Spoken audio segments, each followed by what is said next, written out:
El manto de Turín. En esta serie de 12 videos presentaremos una colección de evidencias que demuestran la autenticidad de la sábana santa. ¿Qué es el manto de Turín?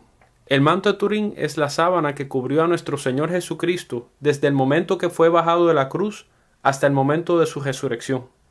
Durante la resurrección, la imagen de nuestro Señor Jesucristo quedó impresa en este manto. Físicamente hablando, el manto de Turín tiene tres componentes principales: el manto, la sangre y la imagen. El manto es una tela de lino de alta calidad con un patrón de costura de espina de pescado, o herringbone en inglés.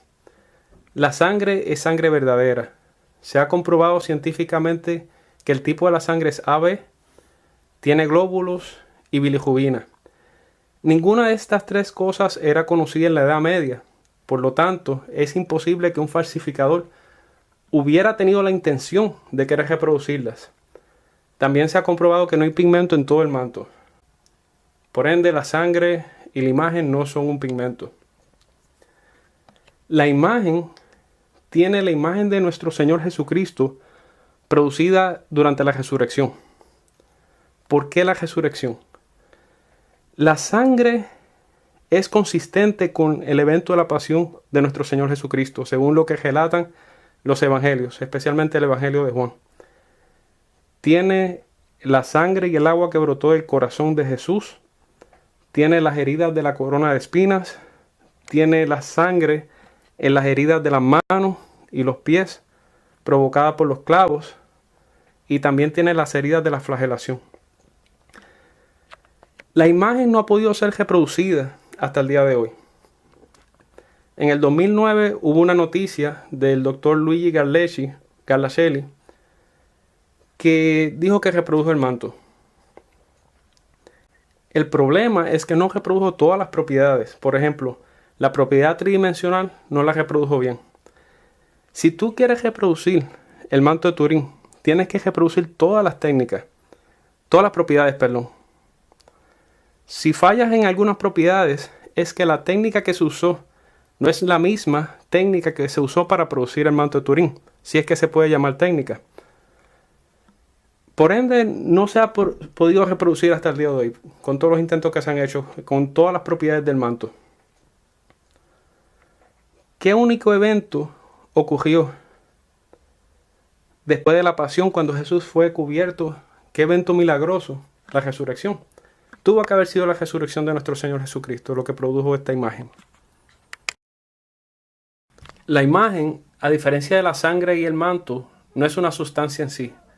Más bien, es una transformación que hubo en las propiedades físico-químicas del manto. Lo que pasó en el manto es similar a lo que pasa con un papel de periódico cuando se expone al sol. Se amarillea, se desgasta.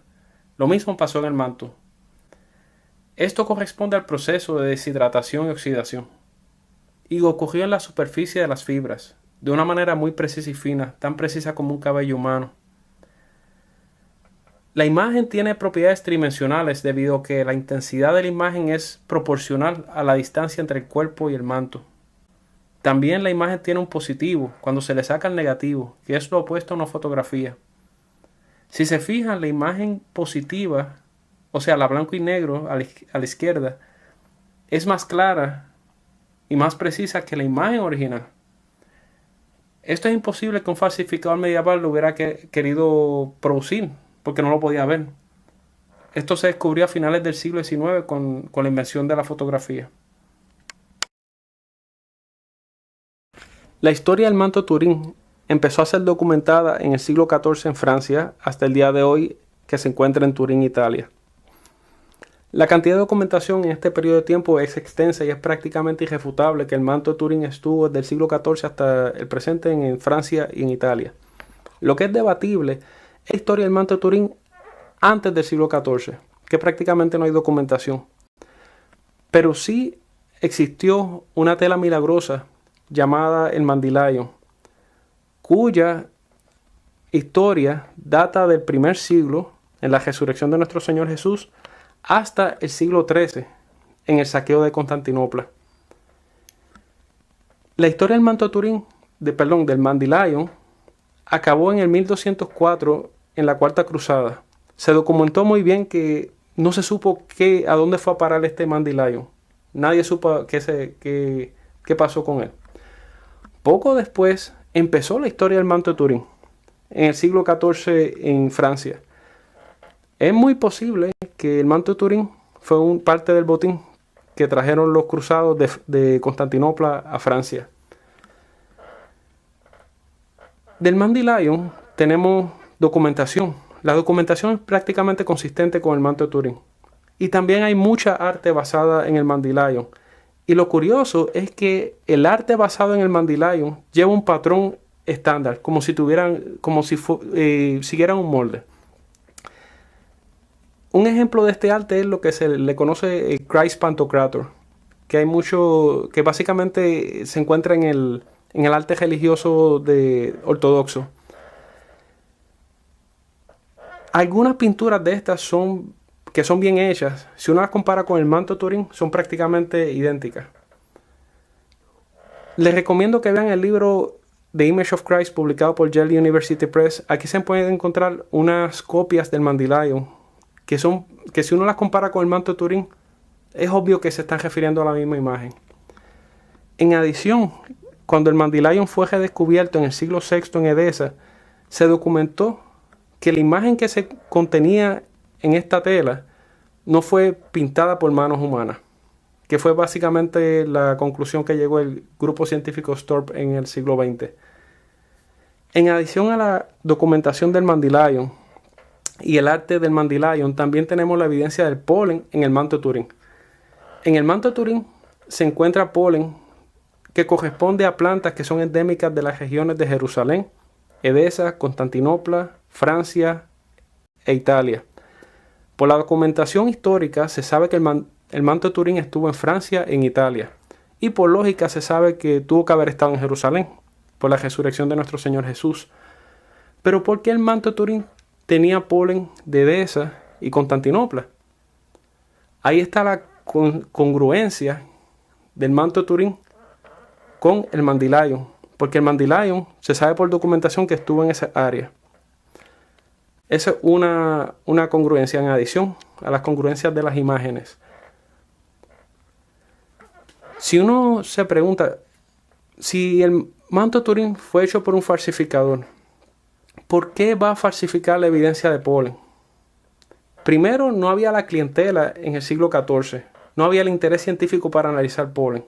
Era una pérdida de tiempo hacer esta falsificación de pruebas. Segundo, tampoco habían los instrumentos. Para tú diferenciar entre dos polen diferentes y saber cuál corresponde a una planta o a otra, uno necesita un microscopio. Uno no puede ver a plena vista, no puede diferenciarlo. En adición a esto, si lo hizo un falsificador medieval, tuvo que haber sido en el siglo XIV, en Francia. En ese momento, que está bien documentado, todavía el manto de Turín no había llegado a Italia. Entonces, ¿por qué el falsificador va a poner polen de Italia? Tuvo que haber predicho el futuro para hacer esto. Es muy poco creíble que un falsificador iba a poner esta evidencia de polen en el manto. Es prácticamente imposible. Si en la actualidad nos preguntan cómo era el rostro de Jesús, la gran mayoría respondería que era un hombre adulto pasado de sus 30 años, con pelo largo, barba y bigote. Pero ¿cómo podemos saber cómo era la apariencia física de Jesús? La Biblia no nos da una descripción. En los primeros años del cristianismo, en los primeros siglos más bien, no había un consenso sobre cómo era la imagen de Jesús. Como estas imágenes muestran, muchas de ellas son de las catacumbas, se proyectaba a Jesús como joven, sin barba, sin bigotes y en ocasiones con pelo corto. Esto cambió en el siglo VI, cuando se encontró el Mandy Lion en Edesa, debido a la reconstrucción de la muralla por la inundación que hubo allí. Este momento fue bien impresionante. Dijeron que el Mandy Lion era la imagen de nuestro Señor, que no fue hecha por manos humanas. Tal fue la impresión que básicamente la percepción de Jesús cambió. Se empezó a pintar de cierta manera en particular. El Mandy Lion se encontró en el año 544. 6 años después se pintó la imagen de Cristo Pantocrator del monte Sinaí en Egipto.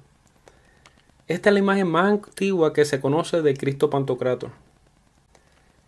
El Cristo Pantocrátor básicamente es la imagen estandarizada de Jesús en el mundo cristiano ortodoxo. Si se fijan, todas las imágenes de Jesús tienen un set de patrones en común. Se le llaman las marcas de Viñón. Vamos a hablar en más detalle sobre esto después. Una de estos detalles son el cuadro entre las cejas que no tiene un borde arriba, la nariz larga, barba, pelo largo, entre otras. Inclusive las copias del Mandylion, como de la izquierda abajo, del siglo XII, tienen estos patrones.